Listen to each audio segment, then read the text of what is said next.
नमस्कार मित्रांनो, स्वागत आहे तुमचं माझ्या पहिल्या ब्लॉगमध्ये. वाजले होते 4 आणि म्हटलं मस्त काहीतरी खायला बनवूया. तर फ्रीजमध्ये सापडलं पॉपकॉर्नचं पॅकेट आणि ते मस्त असं कडक झालेलं. बघा ते कसं कडक झालेलं आहे. मस्त असं कुकर ठेवलं, मस्त गॅस पेटवला आणि त्याच्यात तेल टाकून घेतलं. त्यानंतर मस्त असे पॉपकॉर्न त्याच्यामध्ये आपल्याला टाकायचे आहेत. ते तेलाला असं गर फिरून घेतलं आणि तापलं तेल. त्याच्यानंतर टाकला आपला पॉपकॉर्नचा पॅकेट आणि टाकलं त्याची उचलकूट सुरू झाली.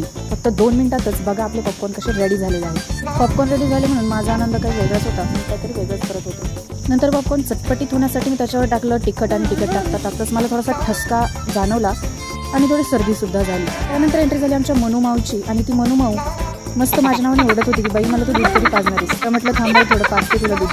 तिला वाटत होतं की हिने काय माझ्यासाठी खायला बनवले की काय. पण नंतर आपल्यासाठी खायला केलेलं मी टेस्ट केलं तर वा काय भारी लागते काय म्हणून सांगू. तर बनवला चहा आणि ह्या मांजरीला फेवरेट पेय दूध टाकला आणि ती गुटुगुटू होत होती.